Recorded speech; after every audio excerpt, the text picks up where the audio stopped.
Projekt Isolabs, ki se zdaj dogaja v sklopu Evropske kulturne prestolnice, je projekt, ki traja že dlje časa in bo trajal tudi po sami Evropski prestolnici in združuje zelo različne pristope k tako ustvarjanju umetnosti kot tudi raziskavam.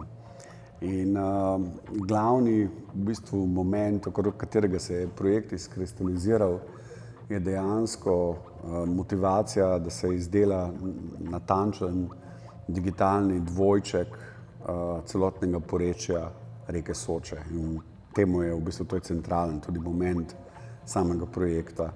Iz te motivacije izdelave tega digitalnega dvojčka so se seveda potem zgodili zelo različni odvodi.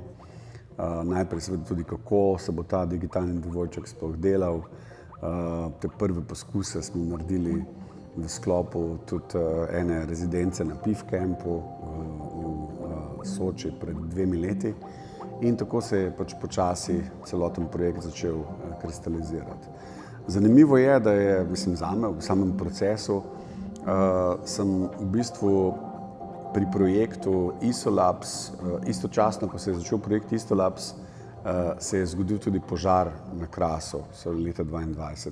Takrat smo se pridružili z ekipo kolegov in začeli delovati na požaru z brezpilotnimi letalniki, zato da so gasilci in tudi vsi, ki so sodelovali pri gašenju požara, se pravi tudi pripadniki Slovenske vojske, imeli neko situacijsko sliko.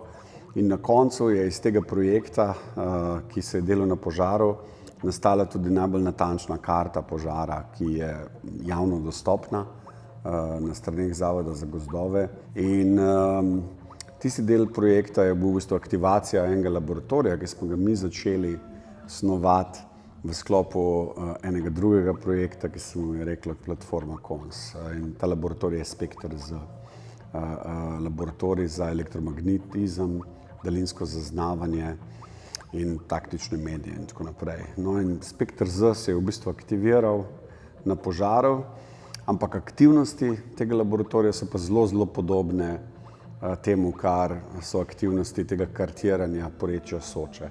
In tako je bilo zelo logično ta dva projekta na nek način združiti oziroma sta del enega kompleksa moje prakse. In digitalni dvojček se je začel snemati, to smo delali predvsem z brezpilotnimi letalniki. Za mano tukaj vidite to konzolo, na kateri se procesirajo tudi še zdaj v sklopu razstave, ker jih uporabljamo tudi iz tega je potem nastal še en odvod, projekt za Evropsko vesoljsko agencijo, ki se mu reče EOFuser, ki pa je povezan z izdelavo natančnega predikcijskega modela pretoka reke. In to je kar velik izziv s pomočjo satelitskih podatkov in s pomočjo podatkov daljinskega zaznavanja z brezpilotnih letalnikov. In to je računsko zelo velik izziv v mnogih pogledih, kajti ti podatki niso dostopni v realnem času nikdar. In mi poskušamo narediti natančen model prvič, v zgodovini za reko, ki je hudourniškega značaja. In tako je potem znotraj Isolabs teh aktivnosti se začele dogajati tudi čisto znanstvene zadeve, kar je tudi moja začetna motivacija združevati vsa ta polja, na katerih delujem sam in na katerih delujejo tudi moji sodelavci.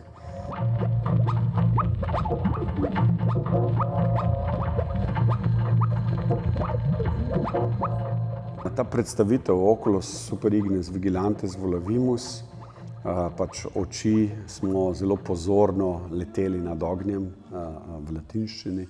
Zelo spada, zato sem se tudi odločil, da bom tudi to genezo na nek način pristopa, ki ga v Isolabs uporabljam, predstavil tukaj s temi objekti, ki so prisotni, s tem, da imamo tukaj ta Common Data Processing and Display Unit, CDPDU, ki sem ga zasnoval že leta 2007 in je bil namenjen točno temu, zakaj je zdaj uporabljen, se pravi za prikazovanje podatkov daljinskega zaznavanja neki širši javnosti, pač lahko prideš tja, imaš browser in lahko seveda te podatke pregleduješ tukaj v galerijskem prostoru.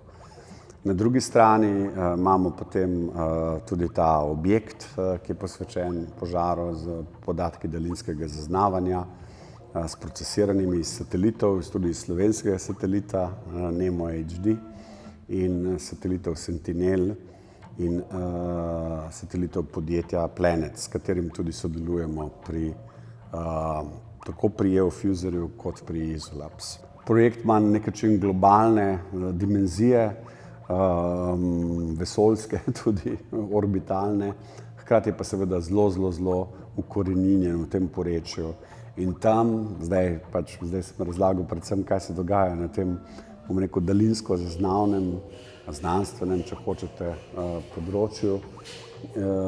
Seveda je pa umetnost tista, iz katere projekt izhaja in ki je tudi na nek način končna postaja tega projekta. In zato sem ga jaz razdelil tako na 3 velike sklope. Eden je laboratorij Spekter Z, ki bo deloval potem tudi še naprej. Ravno to leto bomo tudi predstavili ta laboratorij potujoč, ki ga bodo ljudje lahko videli in tako naprej. Smo sodelovali tudi recimo s Triglavskim narodnim parkom, da smo lahko posneli zgornji tok in zdaj še spodnji. To se bo dogajalo še jeseni. Se pravi, Spekter Z je laboratorij, ki bo seveda živel tudi potem, ko bo kulturne prestolnice konec in bo na nek način facility, javna infrastruktura, javno-privatna infrastruktura, zato da se bojo lahko take zadeve dogajale in odvijale še naprej. Na drugi strani pa je drugi del projekta, je tako imenovan sklop situacij, kot jih imenujem jaz, Embedded S3, se pravi šamani, čarovniki in znanstveniki, sorcerers, shamans and scientists, v angleščini se malo lepše izide z akronimom. In to je pa seveda projekt, sklop situacij, projektov, ki so namenjeni umetnikom in umetnicam, umetniškim delom, ki nastajajo znotraj projekta Isolabs z različnimi avtorji. In del tega procesa je tudi sledenje temu procesu, kjer dokumentira vse te dogodke, situacije, naša srečanja, pogovore in tako naprej. Moj kolega Sašo Podgoršek in iz tega bo nastal potem na koncu tudi en daljši dokumentarec, ki pač dokumentira celotno to procesno dogajanje. Potem imamo en odvod, kjer Jasmina Cibic snema svoj film znotraj pač konteksta Soče za podporo Isolabs dogajanj. Potem so tukaj umetniki kot Koa, Primeiro, Anti Tenec, ki je spet iz Ovla in on bo tudi ta povezava med Ovlom in Slovenijo in Sočo in se ukvarja s težkimi kovinami v reki, ki jih je v Soči zelo dosti, zaradi rudarjenja v Idriji in tudi v Tržaškem zalivu, tako da to bo spet en tak reveal in seveda vemo, da je tudi spodnji del slovenskega dela Soške doline ima velike ekološke težave in zaradi industrije. Zelo pomembno je pač, da bodo vsi umetniki in umetnice potem ta dela predstavili. Na koncu pripravljamo eno razstavo, seveda, ki bo na nek način zabeležila zaključek Isolabsa znotraj dogajanja Evropske kulturne prestolnice in napovedala Isolabsa za naprej.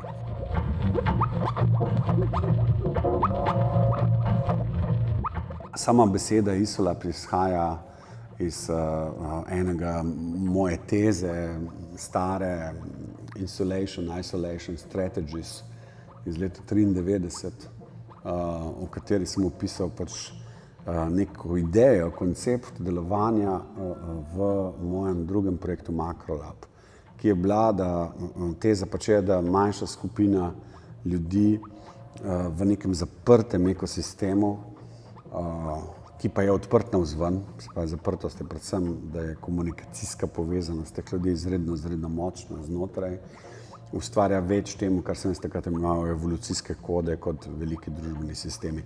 To je na nek način odgovor moj na nekaj, s čimer smo rasli in vedno občudovali na eni strani, ampak bolj, ko pogledaš, kaj vse je za tem bilo in kakšni so rezultati konec koncev teh gibanj, predvsem govorim tukaj seveda o gibanjih leta 68, ki so nam bila vsem za nek način, mislim, ne vsem nam, meni, kot en vzor nekih potencijala za pozitivne družbene spremembe in seveda vemo, kako se je to končalo. Pač z nekim neoliberalnim takeoverjem, in dosti teh akterjev v bistvu sodelovalo tudi potem v teh tranzicijah, ampak tukaj ne gre v bistvu za moralne, ampak gre v bistvu za razumevanje teh procesov, ki so privedli seveda do tega, da zelo dosti stvari v družbi se razpravlja na nivoju samo pravic, in premalo mogoče dolžnosti, da moramo aktivno v bistvu posegati v družbene sisteme in jih spreminjati tudi od znotraj. In temu je tudi namenjen ISOLABS, jaz sem ga tako zagledal.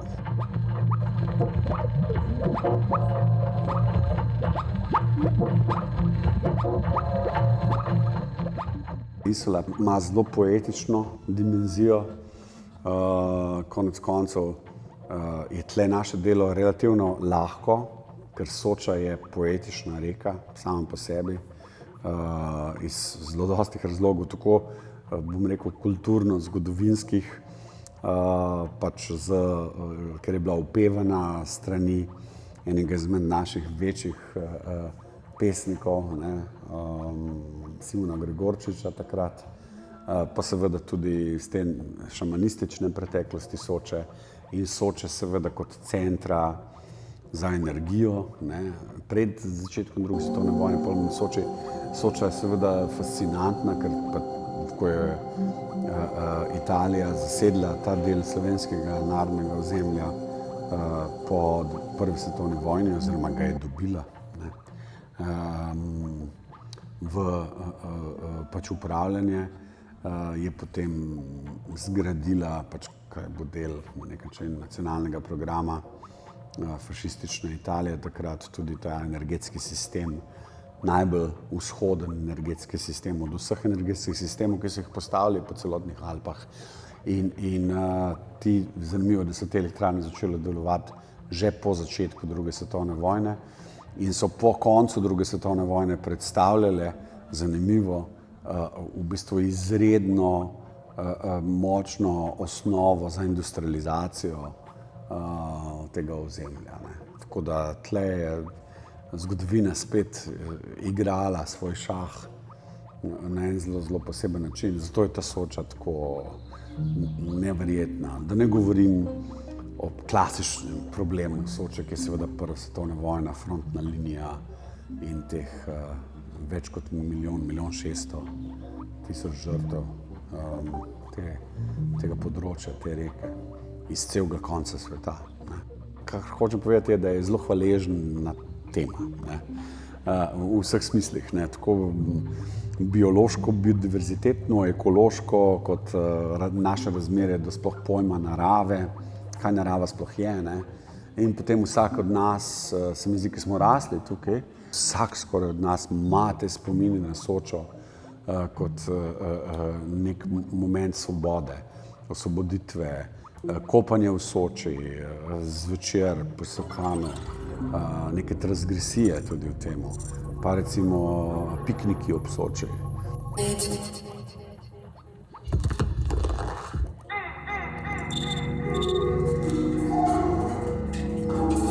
Tretji, za zdaj še najbolj skrit, bom rekel skrit, zaradi tega, ker še ni bilo na nek način nekega javnega dogodka, je pa projekt Dialekt znotraj Soče. Vsi ta moji naslovi so akronimi, tako da si lahko na websajtu od ISOLABS, isolabs.eu, vsak prebere malo bolj natančno, trojezično, zakaj gre. Je pa projekt Dialekt, ki je pa namenjen v bistvu kartiranju te izredno razslojene in bogate jezikovne kulture povezane s Sočo. Recimo dialekt se koncentrira predvsem tudi na krajevna imena, na v bistvu toponime v vseh teh jezikih in dialektih, ker se recimo isti hrib kliče imenuje zelo drugače iz različnih koncev te doline. Ta digitalna karta, ki bo nastala, bo namenjena seveda za vse vrste namenov, bo pač javno dostopna ta podatkovna baza. Mi jo bomo seveda gradili še naprej, predvsem s pomočjo satelitskih posnetkov, ker to, kar delamo z droni in je vidno tukaj na tej konzoli za mano, z brezpilotniki, je pač snemano z tako imenovano ločljivostjo 3 cm na piksel, kar je izredno visoka ločljivost, ampak že to, da je v bistvu nekaj mesecev snemanja potrebno bilo samo za slovenski del Soče, nekaj mesecev in procesiranja predvsem. Tako da ta drugi del zdaj bomo naredili en sprint, uporabili tudi malo drugačen sistem za snemanje in bo malo hitreje se to potem zaključilo.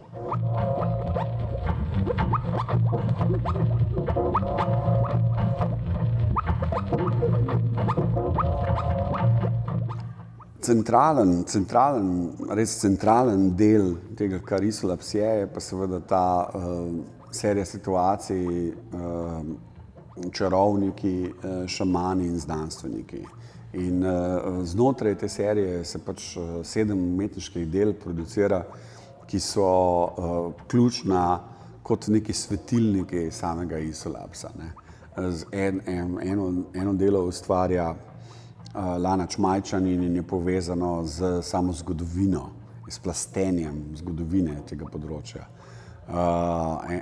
Eno kompleksno serijo situacij, del zvočnih, delata Primero in Koa in je povezana seveda z zvočnim aspektom te reke. Potem so razne majhne intervencije na bolj zvočnem področju ljudi, ki smo jih povabili, da v bistvu intervenirajo oziroma da se odzovejo na ta zelo širok brief okrog Soče in so sodelovali tudi v prvem anteprima dogodku. Karsten Nikolaj bo v bistvu naredil neko delo, ki bo delovalo v prostoru, bo strukturno. Anti dela bolj procesno dela, povezano s težkimi kovinami. Jasmina snema film, ki je povezan seveda z elektrarno, z elektrifikacijo, s tem, kaj to sploh vse pomenilo in z ritualom, ki je povezan s tem in v bistvu s kulturnim plastenjem, ki ga ta zgodba prinaša s sabo. Sašo snema film. Umetnik Dimitrij Morozov-Vtol je izdelal verzije takih potujočih skal, ki snemajo Sočo znotraj. Jaz delam en projekt, ki je povezan z procesiranjem teh visokoresolucijskih slik, ki so tukaj za mano in bo medijska skulptura, medijsko delo. Tako da tle bo v bistvu nastalo kar nekaj del, ki bojo zelo različne narave.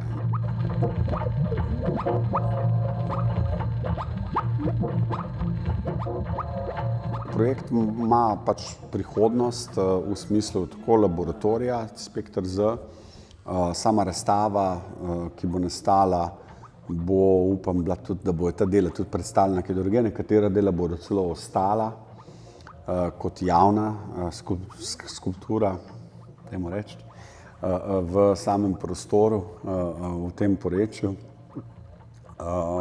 Nastaja tudi ogromno zvočnega materiala.